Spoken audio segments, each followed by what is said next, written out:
Welcome to Escaping the Echo Chamber.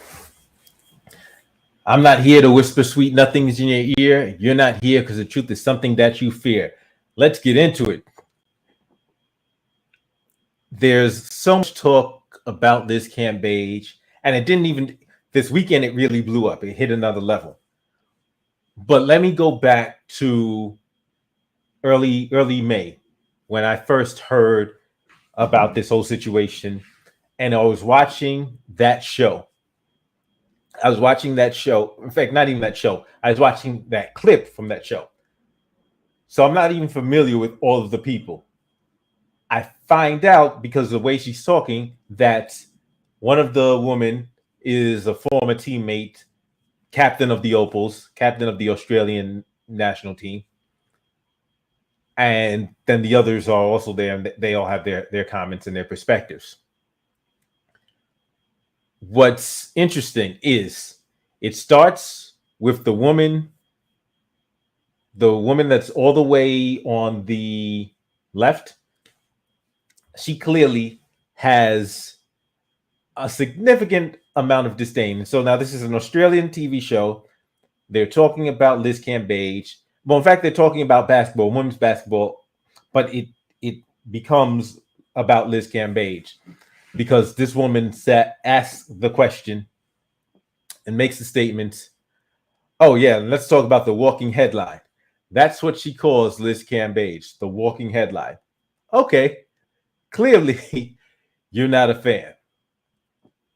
Then you get to Jenna O'Hay, and she's like, she has some things to say, and she specifically asked about whether or not Liz Cambage made statements about the Nigerian players, telling them to go back to their third world country.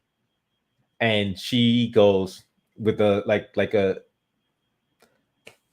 this grin on her face, yes, that is true. I'm like, okay. The gentleman on the panel winds up chiming in. But hey, how do y'all think?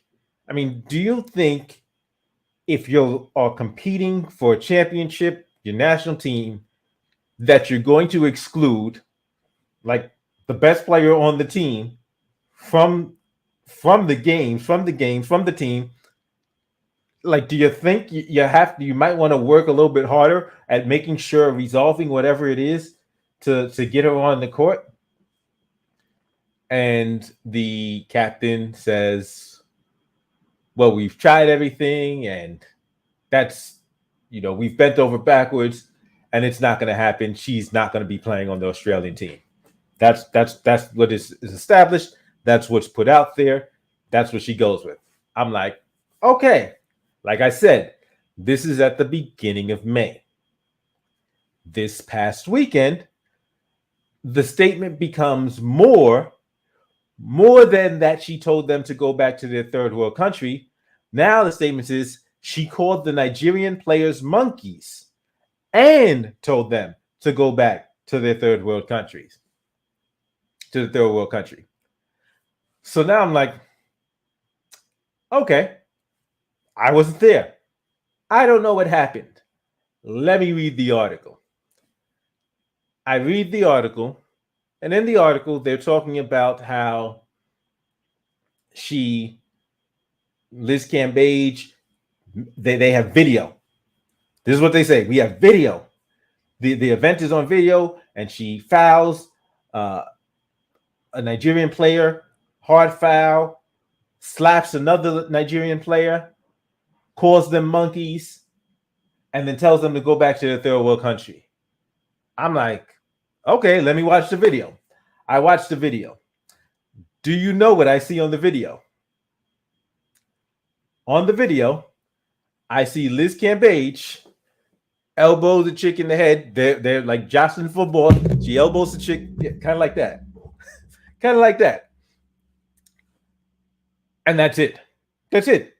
Like there's no more of the stuff that they say happened is shown on the video that they've presented. Now I'm looking at them skeptically.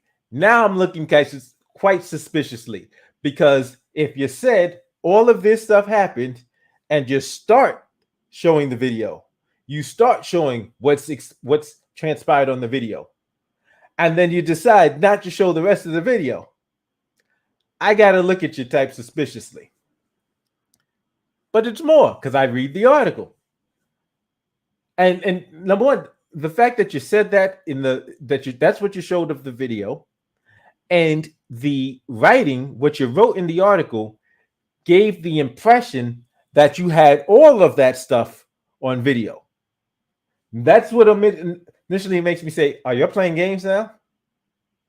Because you started out like, we have it on video, and then you go in a separate paragraph, but you're giving the impression as if all of this conduct, all of these allegations you're saying are on video. And so far, the only video you've shown us is Liz Cambage hitting the chick with the flagrant foul. Cool.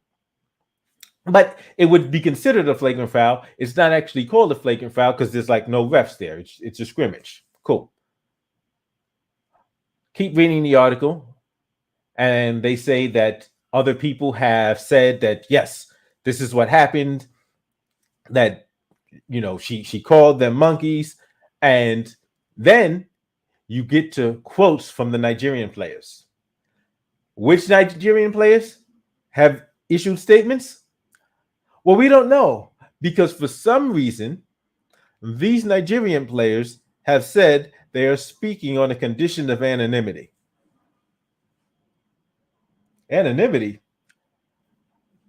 I'm like, is Liz Cambage Cosa Nostra? Like, because since when does just saying, oh yeah, welcome, Rocket Man, Rocky Matrix, welcome to the stream. If Liz Cambage is calling, like, why, if she called you this, why is it such an issue for you just to say, yeah, she said it? Yeah, she called us that, and come on the record. Why are these anonymous statements being made? Like, who are you afraid of? Like, even if you say, oh well, she's a big star of the WNBA, it's the WNBA. Let's keep all of that in perspective. It's the WNBA. Doesn't matter how much you like it. Let's keep it in perspective. The WNBA is not doing that great. It hasn't been doing great for a while. When you have the biggest franchises in WNBA history fold, that's a problem. There's no way Houston Comets should have ever been allowed to fold. Obviously, you can start to see. I know a little bit about the WNBA. Yeah, I'm a fan. If you let the Detroit Shock fold, clearly there's problems with the WNBA. So the whole point is, though, she's in the WNBA, like she's not Harvey Weinstein. She's not, like, she can't stop people from, like, she's Liz Cambage. Why are people are afraid to just say, yeah, she said it? Yeah, you can tell them I said it because I was there. She called me this. Yeah, she said it. Why is there a need for anonymous statements? Oh, don't let anybody know my identity. What? It sounded ridiculous. And it still sounds ridiculous. Tack Lad, welcome to the stream. Welcome to the stream, Tack Lad. But, you know, I've said as much. I put out that video. Some people didn't like what I had to say. Some people from Australia, because there's some people from Australia who commented, oh, no, that's an authoritative news source. Okay, I don't know who they are. But once again, just because you tell me they're an authoritative news source doesn't mean that they're actually a trustworthy news source. Because CNN lies, Fox News lies, and I said Tucker Carlson for a reason, because Fox News may be the biggest news network in America, but there's a bunch of its pundits that are absolutely full of it. Absolutely full of it. It's a bunch of nonsense that comes on CNN and MSNBC, Fox News, your local stations. Trusting the media doesn't make a lot of sense when you actually understand the media. So I wanted to make sure that I actually did some reading between the lines and not just going with the headlines. Like, I don't care what the headline says. What are the facts to support it? Because you can say, oh, yes, Liz Cambage is racist. Okay, what are your basis on? Okay, she said XYZ. What evidence do you have for this? When you're going with anonymous statements and you got a piece of a video, I'm like, why don't you have the rest of the video? And why are these statements anonymous? I'm going to ask questions because that's what a sensible person would do. Somebody came, I put out a tweet. Somebody responded to my tweet talking about, oh, well, it's on video. So, but we know why you don't want to believe it. Well, no, we don't know why I don't want to believe it, but okay. I said, feel free to show me the video. Nothing. I quote tweeted, once again, whenever you're ready, whenever you get an opportunity, feel free to show me, to provide a link to the video that shows Liz Cambage calling Nigerian players monkeys and telling them to go back to the third world country. The clown comes back with some insults. I'm like, I said, that's what I thought. You don't have the video. So now all you had to say was, hey, D, welcome to the stream. All you had to say was, well, I haven't actually seen the video. That's it. Okay. If you just admitted that you haven't seen the video, but like, because even, in fact, I think it might have even been D. D might have said that he believes it happened. And I said, okay, I see your perspective. I said, I'm suspicious because of XYZ. I forgot exactly what I said. I think, I mentioned the anonymous players have me looking, side-eyed at the story. But if you just say, hey, I believe it, that's cool. But when this dude came on and says, like, he insults me for not just believing it and claims that there's video exists that he hasn't seen. He claims the existence of video that he hasn't seen. So then I started clowning the dude. Because, like I said, he could have just said, oh, well, I haven't actually seen the video. They say there's video, and I think they're telling the truth. Cool. Then we can just, have a discussion based on that. But, no, I get it, D, but that's what I'm saying. Because everybody can have different perspectives. Like, we're about to find out that my perspective today may be slightly different than it was yesterday. We'll get into that shortly.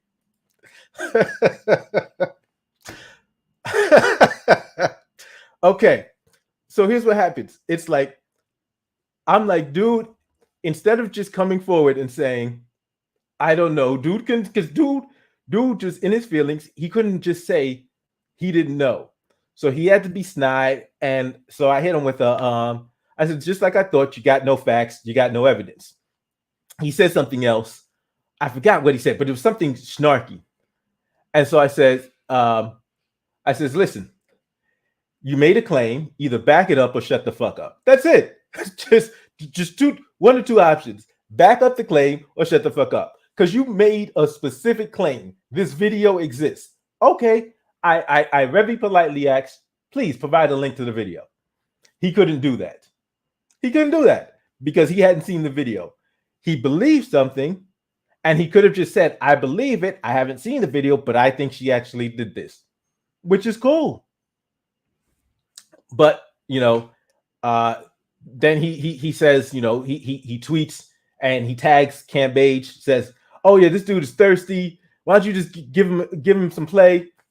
By the way, if she was to slide into my DMs, shout out to you, dude. I appreciate it. But nonetheless, the point is,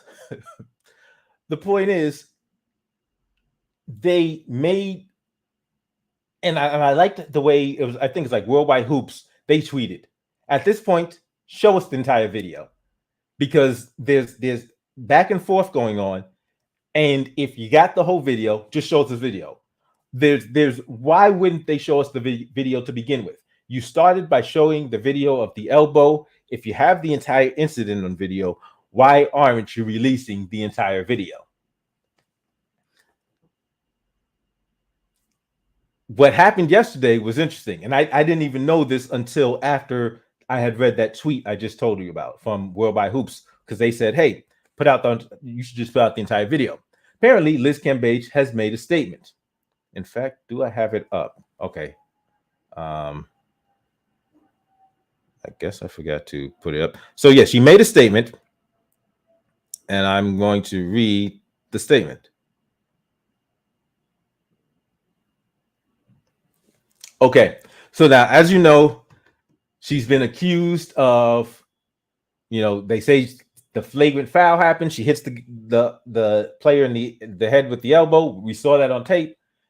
They say she winds up slapping another Nigerian player. It's like she's wilding out. Then she's calling them monkeys and telling them to go back to the third world country. That's what she's accused of. So Liz Cambage has because now earlier this month, Liz Cambage tweeted a statement saying, "What's in the darkness will come to light." So that was about the same time as that clip from that Australian show came out with the captain saying, "Yeah, this is what happened." I'm going to read Liz Cambage's statement. The incident that took place during the pre-Olympic scrimmage with the Nigerian team was handled privately almost a year ago. I am very disappointed and hurt by the events and accusations that have unfolded in the Australian media. The recount of what took place is inaccurate and misleading. Okay, so now, in fact, welcome, Jay. Welcome, Kenny.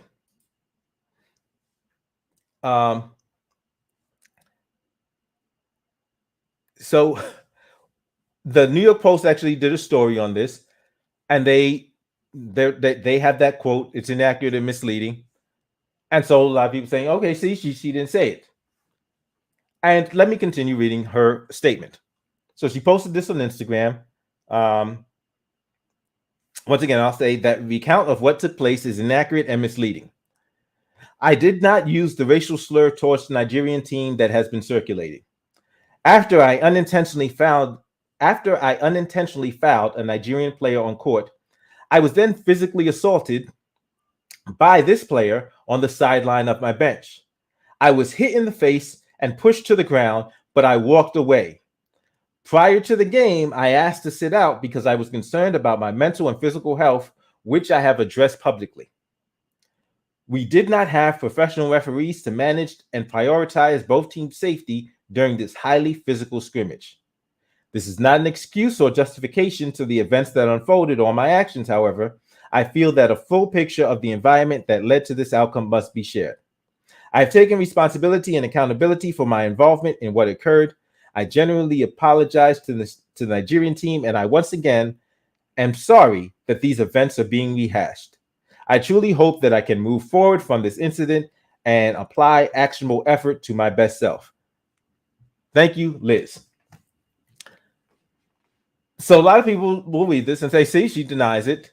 And Liz Cambage, current center of the LA Sparks, formerly of the Tulsa Shock, 6'9", about 235, big chick, very big chick. And she's good. Can't trust the New York Post. Right. But see, so now they have the quote, but in fact, I haven't even read their story yet because I have my own ideas once I've read her quote, because I've read her statement now. It was on her Instagram page. And I'm like, interesting. Some people will read the statement and say, see, because in fact, I saw some people tweeting. They said, see, she denied it. I believe Liz. This is nonsense. And I'm like, well, okay. So she said a slur. What was it? They claimed she called the Nigerian players monkeys. They claimed she called the Nigerian players monkeys and told them to go back to their third world country. Yes, a very big chick. She reminds me of Kim Hampton. So once again, I'm showing that I'm WNBA fan.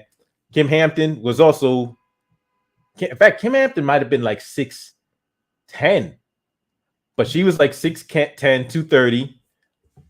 New York Liberty. After Rebecca Lobo got injured, she became the New York Liberty starting center. So, yeah, I'm getting sidetracked. Back to the statement. I read the statement and I said, this is interesting. Because, like I said, it's important because, like, I was having some conversation today about discernment and being able to read between the lines, being able to hear what a person says and what they don't say. Damn, if she did say it, she's getting more backlash for saying that than Joe Biden.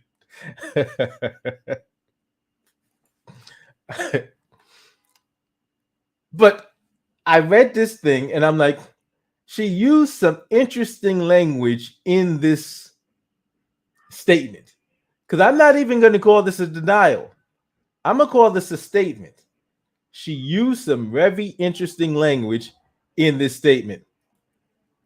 Wait, so she's black, calling black people. Okay, right. So, yeah, I kind of forgot that part. She's half Nigerian, half Australian. Yes, she's half black, half Nigerian, half Australian, half black. And it was reported that before the game, she had said to them, I want to play with you because it's racist here in Australia. Wait, so she's Nigerian? Yeah. Is this real ruckus? Listen, the memes are crazy. They had a meme with like her and Doja Cat.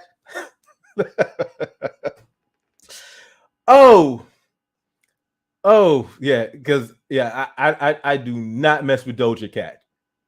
I do not at all, not even a little bit. I didn't even know who Doja Cat was till Nas had her in that song, and then I says, "What? Who's this Doja Cat?"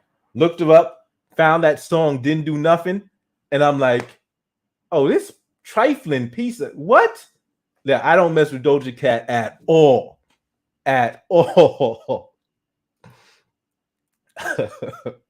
Thank you, D. Yes, she is horrible.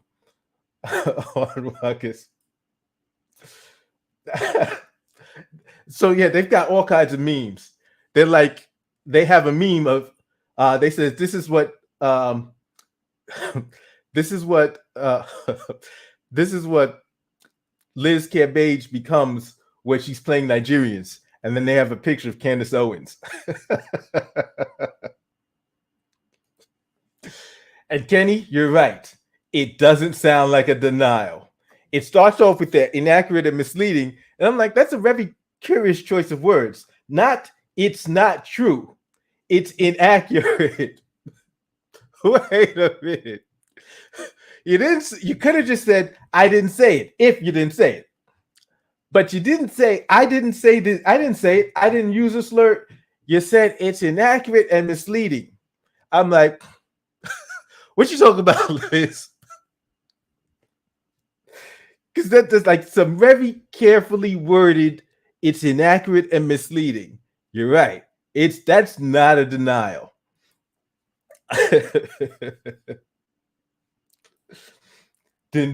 Yeah. I'm looking at that up. Didn't do nothing. Yeah. Maybe she'll be featured in the next Blex. Yeah, she'll be. Blex is about to be a sponsor for the LA Sparks. But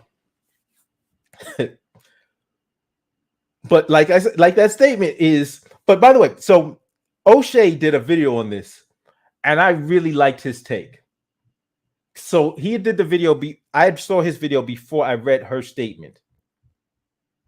His video, he believes she's guilty. She did it.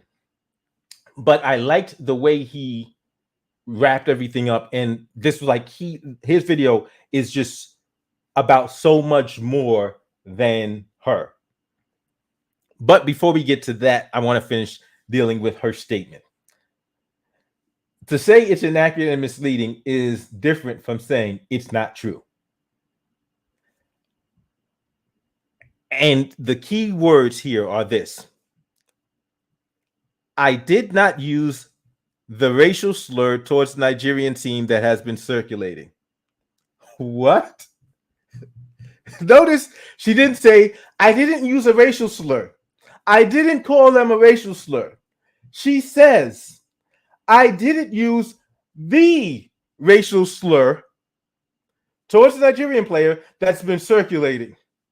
I'm like, wait, are you suggesting you did use a racial slur? Because that's a real curious choice of words. I didn't use the racial slur that's been circulating. What racial slur did you use? That's what that's what I'm asking now.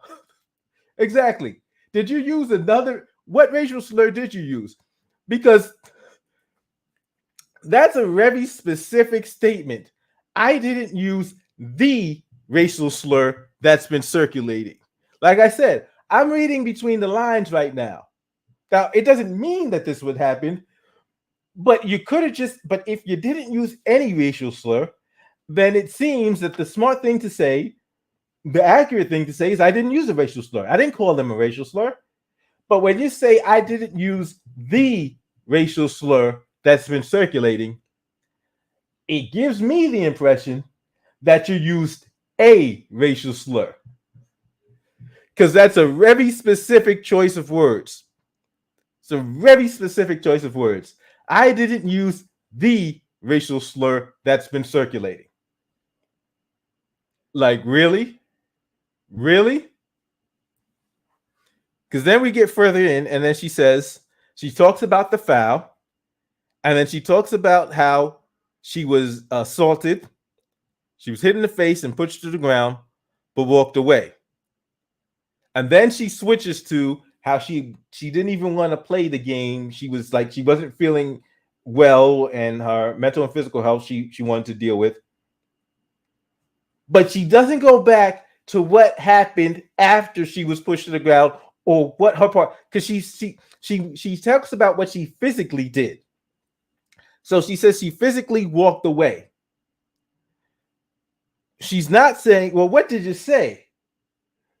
Because after saying that you were assaulted and pushed to the ground, you didn't tell us what you actually said. And so right now I'm like, what did you say? What did you say? Because, and quite frankly, even from just a PR standpoint, I think the best, like a PR person probably would, and I believe a PR person would have told her straight up, just rip the Band-Aid off and own it. Whatever you did, you did. Whatever you said, own it right away. Stop playing games. Because this, if she's being truthful, she's not saying she didn't say any racial slur. So now if they decide to release the full tape tomorrow, and we've got her on tape saying some other racial slur, she'll be able to say, well, I didn't say, my statement wasn't untruthful.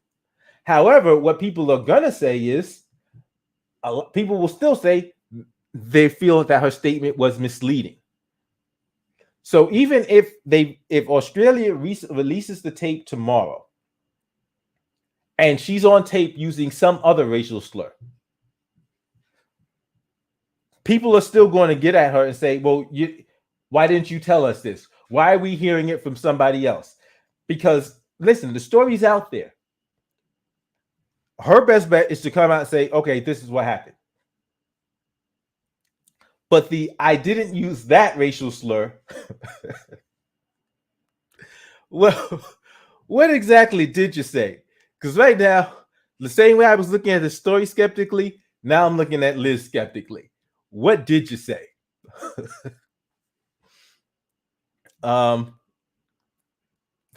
Did she call? I didn't listen. I didn't call them monkeys. I called them porch monkeys.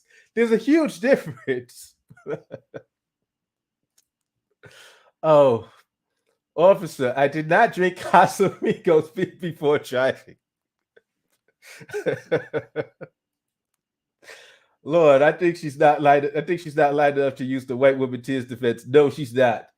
And already, listen, and she's already under fire, so she's not getting any support from Australia. Like the whole continent of Australia is against her right now.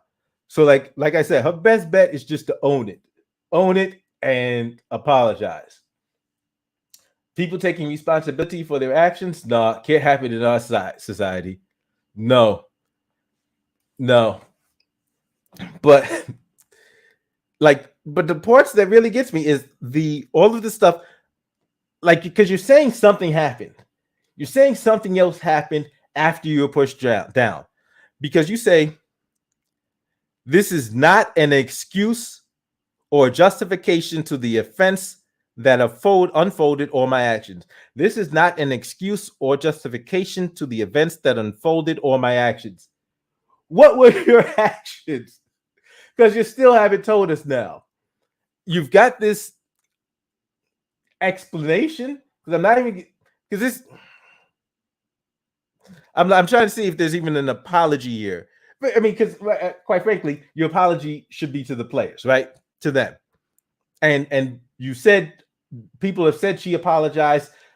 There's talks that they didn't like her apology, that some people didn't like her apology. Some people didn't feel her apology was sincere. But like, she doesn't owe me an apology. Like, this is like, you called them something allegedly. So, but like, the whole point is, you say it's not an excuse or justification. What happened? Because there's a whole lot of details that you have clearly left out of this topic. There's a whole lot of details, because you talked about, you got assaulted, you got pushed to the ground, and then what happened? Because you're clearly referencing something that happened that you're not excusing or justifying. What is it that you're not excusing or justifying? Please fill us in.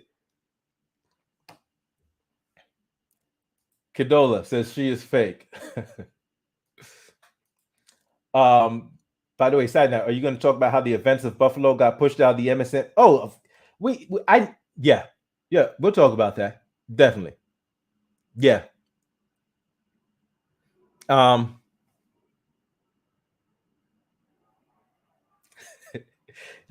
Wow. Amber Heard over her. Yeah, she well, you see, here's the thing. I give her, she's at least, her language was precise. Like, it was, but yeah, but it's not looking, yeah. So like, she really has to come out and tell us what racial slur she used, because that's a very specific choice of words. I didn't use that racial slur. She's running away from her Nigeria side. Okay, yeah, you just the Buffalo thing, right? Absolutely. Thank you for bringing how Buffalo shooting gets no more coverage. They completely. Well, you see, here's the thing. The interesting thing about Buffalo is, from all appearances, the cops actually responded fairly quickly, and as soon as they were on the scene, they were able to stop it. What's in the news right now with the Uvalde case is just how horrible those cops are. The cops in the Uvalde case are ridiculously just beyond. Yeah, we'll get to that. But so let me just finish this out, and then we could I'll circle back. But I've taken responsibility and accountability for my involvement in what occurred. I genuinely apologized. At some point, like, we're going to find out. We're going to find out what was said. It was really in her best interest to just say, you know what? This is what I said. I'm sorry. All right, D. Definitely. Um, no, I didn't see that. I didn't see that yet. um, so like it, all she had to do was say, like, if, because like I said, at this point, my perception based on her statement and all the totality of events, okay, so apparently there appears to be more smoke here and some fire here than I initially thought. Her statement leads me to believe that something foul was said, something particular, something that's really gonna, like what, like you use on some other stuff.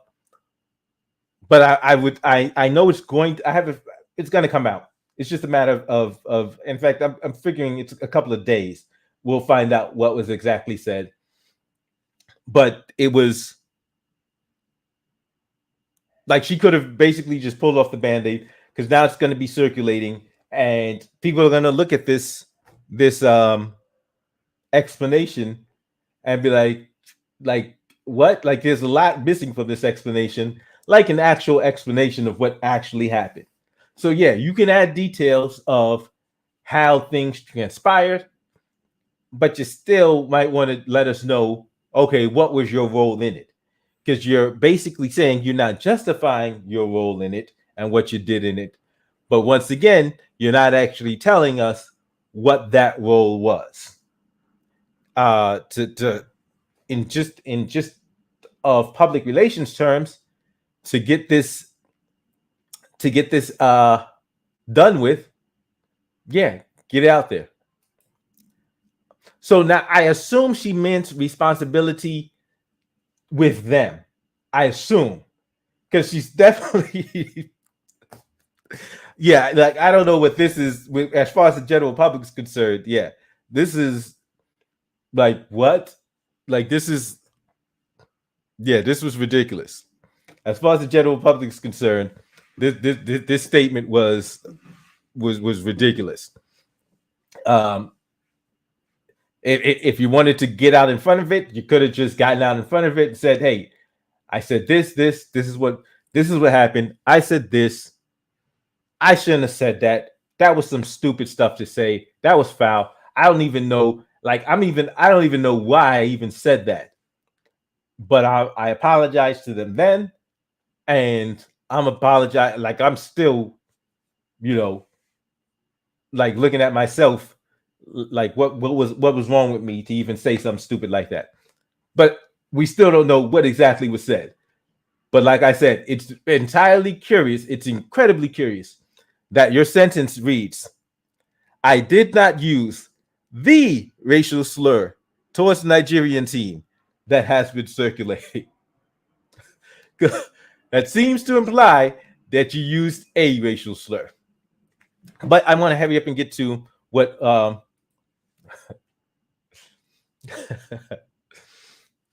I really want to get to how O'Shea dealt with it, because O'Shea hit this, and he brought this, because the funny thing is I'm reading this and I'm reading what she said, and I'm like, she sounds like a Tariq Nasheed fan. if you listen if you listen to Tariq Nasheed, if you listen to Tariq Nasheed roast session, you're like, okay, this sounds like something. This sounds like some stuff he might say. But it's funny that O'Shea brings the topic around this entire diaspora war, which is like, thank you. I love that he brought it here. I love that he brought it here. Like, this is because even in Australia, half black, if you look at Caribbean, you look at the States, you look at, the Africa, Nigeria, Ghana, wherever, there's this beef that continues, that exists, and that a lot of us aren't addressing the roots of. And I like the word that O'Shea used, sickness. So it's a sickness. And it goes to like the post-traumatic slavery syndrome. like Joyce DeGruy talks about, where we've been in, where in the States we have a system that's been anti-black since its formation. There's been these forces in, you know, the continent of Africa. The same anti-black forces have made themselves evident in the Caribbean, in Australia, where she's apparently grown up. Like, these same anti-black forces exist. And what it does is, even when there are those of us who aren't as far gone as Jesse Lee Peterson, we can sometimes find ourselves buying into the foolishness of thinking less of other Black people, and particularly other Black people who, okay, if I'm a Black American, I'm looking at Nigerians differently. I'm looking at South Africans differently. Jamaicans looking at, you know, Americans differently. Like, all of these different groups, we're looking at each other differently based upon poison that's been imposed upon us and that we've internalized. But like O'Shea said, it's a sickness. It's a sickness. There's at no point in our existence should we be celebrating that sickness. We should be recognizing that sickness. We should be recognizing what self-hatred and saying, no, like, even if we've had it, even if we display it at certain times, being able to acknowledge it and then say, whoa, that's some, like, what's wrong with me? Like, I'm on some other stuff. I'm on some foolishness. I'm not going to treat fellow Black people like that just because they're from a different part of they've grown up in a different part of the world. And sometimes we have that anti-Blackness even amongst our even smaller groups, like Black Americans, and we'll look at Black Americans like that. Like, so, but I love the way he just brought that in, of talking about this sickness, this self-hatred, because it's not by accident. The self-hatred that exists doesn't exist by accident. You don't deal with hundreds of years of an anti-Black Holocaust and have no effects whatsoever. Like, hundreds of years. We're talking about hundreds of years of state-sponsored, enacted, enforced terrorism to break our spirits and convince us that we are less than. Yes, of course we internalize that. And even right now, where are our kids being taught? Our kids are in custody and control of the same system. Vast majority of our kids are in the custody and control of the same system from 5 years old, now with 3K, because you have 3K, so from 3 to 18. From 3 to 18, our kids are in custody of a system that has waged war on us. You think our kids aren't coming out scarred? You think our kids don't have issues with self-esteem that are intentionally placed upon them? And those of us that have already went through that, you don't think we still have residue and feeling the effects of that kind of indoctrination, that kind of mental poison that's been put on us? Look at the media. Who controls the media? We don't. What kind of images are being pumped in the media? What kind of images of Black people? What kind of stereotypes are they creating and pushing of Black people that even we start to buy into, of what Blackness is? Think about it. But I like the way O'Shea just nailed that down. Like, he went in on that and talked about how this is a sickness we have to realize we're suffering from. And we have to be able to say, you know, like, whoa, like, I'm out of pocket. Like, like to automatically distrust another black person. You see another black person, just automatically just distrust them. To automatically assume, oh, it's a black person. They're not going to be as smart. Like, I'm not even going to ask them a certain question because they're not going to know the answer. To assume that they won't have the intelligence, the ability, the knowledge to do something that a non-black person would. But those of us at different times, we may see ways in which this sickness has manifested itself in the way we deal with each other. But that's the beginning of identifying it in each other, in ourselves, and then eliminating it from our thought processes. That reminds me of that boy you screamed at, putting false narratives out there about other black people. Okay. Yeah. Echo, I don't know if you're aware of the Afrodamus Report channel, but he's a regular viewer of Chaotic Truth and on the panels at times. This Nigerian refugee is disgusting. Yeah, I just saw a clip of Chaotic Truth on with Anton Daniels, and he called rappers, drill rappers, he said they sound like baboons. He said they like the talking baboons. And I'm like, I've never heard a baboon talk. I've never heard a baboon talk. So when you're saying the stupid shit, you're clearly just pushing white supremacist bullshit, and there's no, you can say they sound stupid. You can say they even sound untalented, because some of these mumble rappers are garbage. 1,000%. There's a difference between saying they sound like garbage, they sound untalented, and saying they sound like talking baboons. That's some other shit. That's some, you're trying to get, win the Stormfront Award or something like that. That mofo said, I would not come to America if it was only black people. I only came to America because there are white people here. Yeah. Wow. That must be why they're like compadres, Batman and Robin.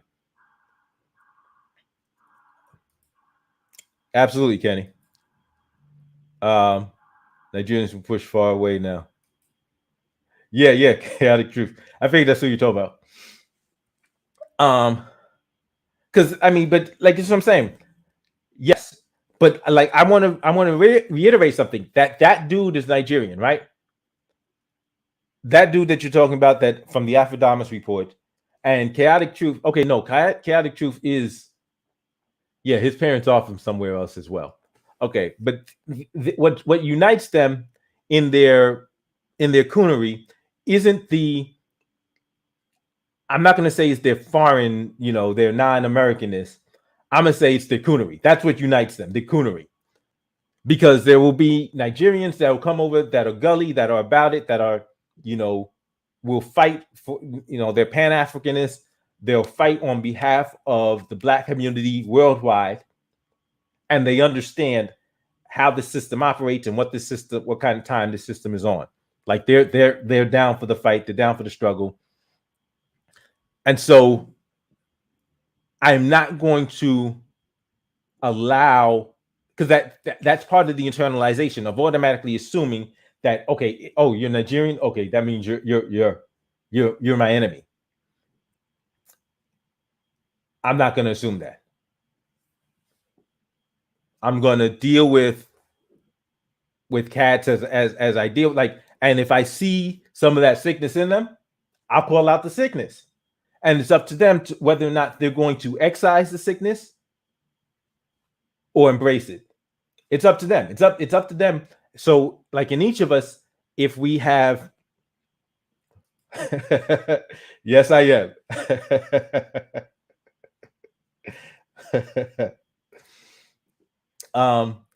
I would say this about Chaotic Truth. He doesn't actually believe what he says. He actually came after Officer Tatum in his last video, calling the cops in Uvalde cowards and anyone defending them. Interesting. He's messing up the grift though. He's messing up the grift.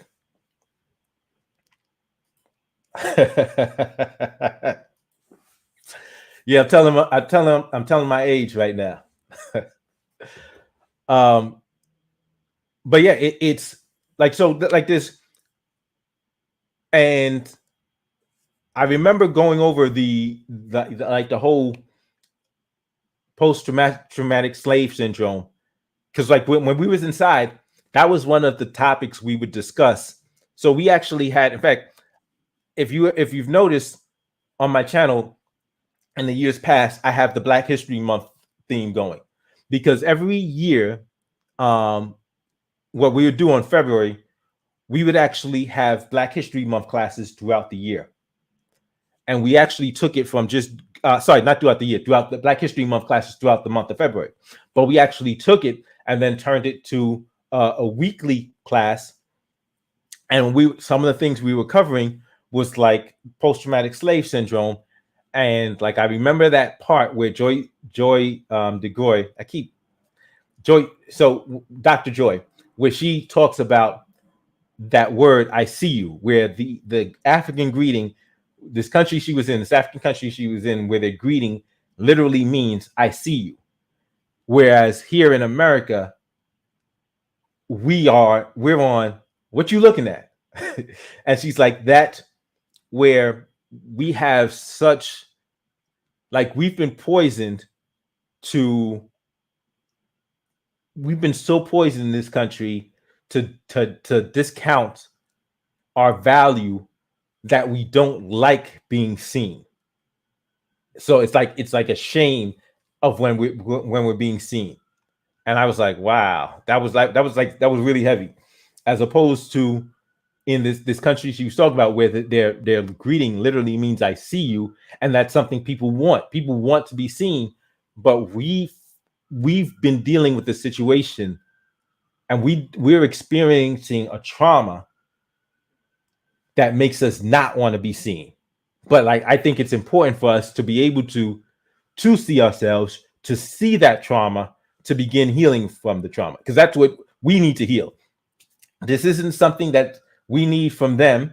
This isn't something we need from white America. This is something Black Americans, we need to be focused on and working towards, in healing for ourselves and getting to a point where we can get past that, that post-traumatic slave syndrome, that trauma that we experience, that trauma that we're still suffering from, and that still interacts and affects how we interact with each other and non-American Black people. She is running for her father's heritage and the environment she is in, USA. She and her Black friends are thinking the same about Africans, with the disrespectful words she used against Nigerians. Speaking of classes, I wonder if Dr. Umar School is offering any. Yeah. But yeah, I mean, it's when we get to the point, but like I said, that's why I really appreciate O'Shea Duke Jackson's take on the situation, because he broke it down in a way where it's bigger than Liz Cambage. And it is.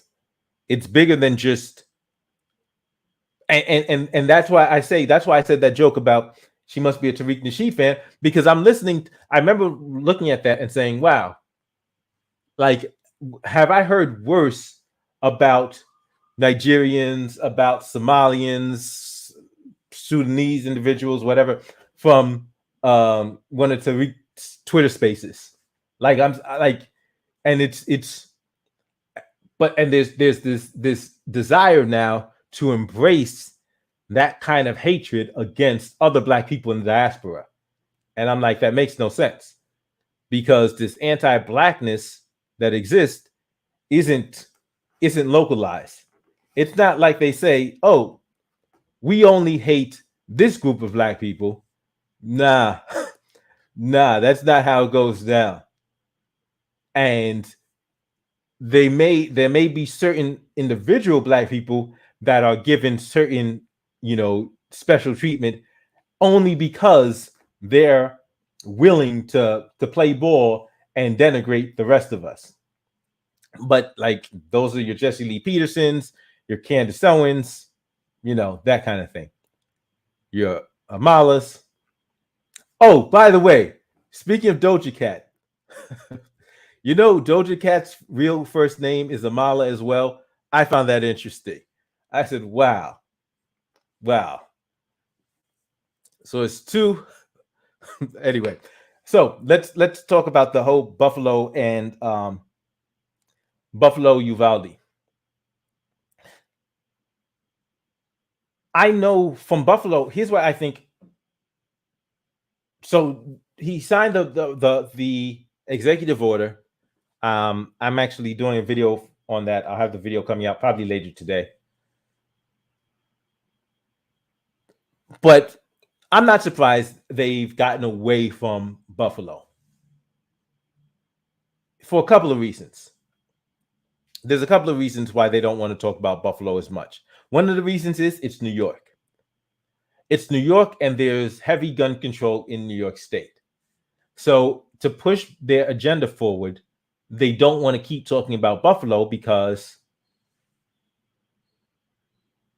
it's undermined. Hey, this is a heavy gun. New York is a heavy gun control state. They have the SAFE Act and all this other stuff. So it doesn't really fit that gun control agenda. Texas, being a red state, definitely fits their gun control agenda, and they get to say, look, we have this in this gun-free state where people can just open carry. Look what happens. We need to get guns off the street. Plus, they don't want us talking about, and I think this is a big part of it. They don't want us talking about protecting ourselves, because that's truly the only rational response for Black people when we're talking about Buffalo. We have to arm ourselves. We have to protect ourselves. If we're legally able to, we need to own firearms. We need to be trained in those firearms. We need to be able to competently and accurately use those firearms. Point blank, period. Like, this is, and when you find out that this Buffalo kid was in contact, as you knew he was, and anybody with a brain knew he was in contact with other people, and even if he wasn't working directly in concert, they were ideologically linked. And they're saying that one of the individuals that he was in contact with was a former or retired FBI agent or federal agent. So my question is, was that agent actually involved in, these hate groups, or was he like undercover? Like they weren't clear on that detail. But yeah, I'm not surprised they don't want to talk about it. And we need to be talking about it. We need to be aware of it. We need to be focused on the fact that it's 2022, it's 2022, anti-Black hatred hasn't gone anywhere. It's there, it's under the surface. All the Civil Rights Act of 1964 didn't end racism. It put it into the black market. It sent it underground. That's it. The racism is still there. The anti-Black hatred is still there. These anti-Black organizations are still in existence. They are training. They are arming themselves. They have desire to harm and hurt Black people. We must remember that. We must always remember that. Never forget that. What makes us think that after hundreds of years of anti-Black hatred, one day they just woke up and said, oh, well, we like Black people now? Some of us wanted to believe that. And I'll say that, like the integrationists that just want to be accepted and want to be liked. I'm like, nah, I want reality. I want the truth. If we can interact and get along peacefully, great. I'm not begging for anybody's acceptance. I'm not begging to be loved and liked by white people. If we get along, great. At the same point, history has shown me I'm going to have to take precautions to protect myself. History has shown Black people we need to be taking steps to protect ourselves, because even when white people are saying everything's cool, some of these white people don't really mean it. History has shown us that's a fact. History has shown us that even if every white person on the planet says, hey, no, we like Black people, some of them are not being honest. And we need to be protecting ourselves accordingly. In fact, we need to realize that anti-Blackness is not just experienced, it's just not something that white people have bought into. There are other non-white groups that have no problem embracing anti-Blackness, anti-Black hatred. No problem whatsoever. So we need to be aware that history exists, history persists. These things happened, these hundreds of years didn't just vanish into thin air. Yeah, I find it interesting that when it comes to Black gun ownership, then suddenly laws are enacted. Yep. And so, and that's why I say we can't be going for the okey doke, because the Democratic agenda is gun control. And they've got their tools, these liberal Black faces that are agents for the Democratic Party that will sit here. Yeah, we need to get guns off the street. Like, wait a minute. Buffalo just happened. 10 Black people got murdered in a grocery store, unarmed.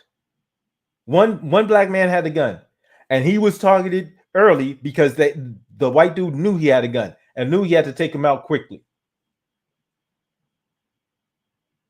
So these Black faces that are running around telling us, oh, gun control, this is crazy, we need to get guns off. Like, no, shut the hell up, stop, get away from us. Get away from us. Because you clearly are not fighting for the interest of Black people. You're not. You're fighting for democratic policies, democratic agendas. That's who you work for. Those are your masters. You're not working for the Black community. Your primary objective is not the interest and safety of the Black community. It's not. I'll call them Candace Owens wearing blue, in blue uniforms. Because their objective at that point is to get accepted by white people, by white liberals, to be embraced by white liberals. And so they'll push whatever nonsense, whatever talking points white liberals want them to push. It's not in our interest. But like I said, they don't want us talking about Buffalo. They don't want us thinking about, wait a minute, we need to be protecting ourselves. And they definitely don't want us talking about Buffalo and Uvalde in the terms of, look at how ineffectual the cops were in Uvalde. Look at how absolutely useless and ineffectual the cops were in Uvalde. Useless. An hour outside while children are being murdered. And we're supposed to trust these people to defend us? Not to mention that we already know that these anti-Black organizations, these white supremacist organizations, have been infiltrating law enforcement and military for decades. But they're the only ones that should have guns? Yeah. Somehow that does not seem to be in my best interest. I'm like this: if you're collecting SSI for mental disability, then you shouldn't have guns available. I wonder if I don't know how that works. Yeah, I don't know if that would automatically be a disqualified. No, because the operative feature as far as mental health is that you have to have been committed for a mental, illness. Um, if you were committed to a facility for a mental illness, then they will disqualify you for gun ownership.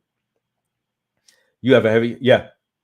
So but see what I'm saying. So like I said, if it's if someone's committed, they can't have guns. So like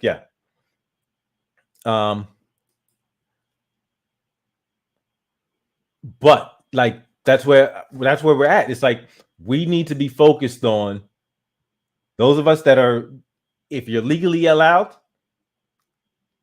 grip up, hit the range, take extensive training. Because don't just shoot targets stationarily from a stationary position. Do drills, learn how to do all that stuff so that you are able to protect yourselves and your family in the event that something happens. Because right now, society is not getting smarter. Society is not getting better.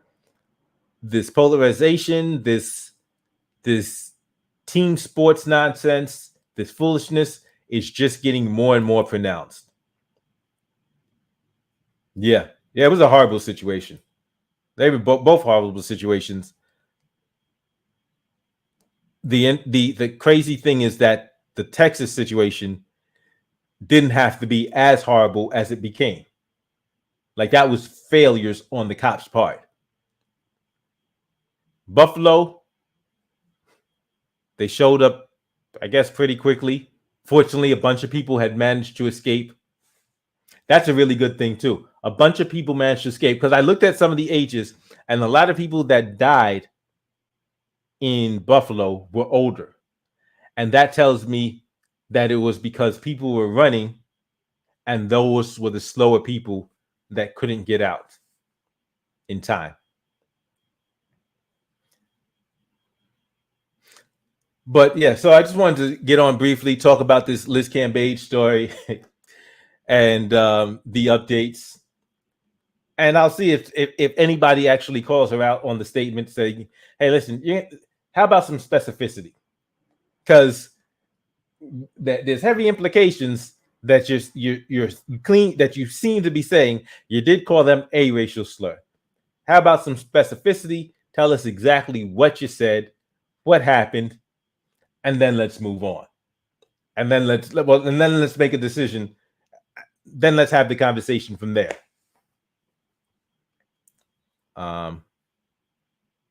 In some states, that's not even the case. Committed doesn't disqualify, but I believe Obama put that in place to talk. Well, so it's on the federal gun law states that you can't. So, like I remember back in, like that was a question back in the 90s when I bought my first guns. Back in the 90s when I bought my first guns, that was a question. Have you been committed to a mental facility? Have you been convicted of a felony? Those are like the two questions. And so for the long guns, you answer the questions and then you can leave right then and there. But for the pistol, you answer the question and then you have to wait 48 hours while they run I guess they run the background check, and then you pick up your gun 2 days later. But thank you everyone for checking out this stream. As always, don't forget to hit that like button. Thanks for coming out. I just wanted to keep it brief today, talk about this story. But thanks for coming out, and I will see you next time. Have a great day, everyone.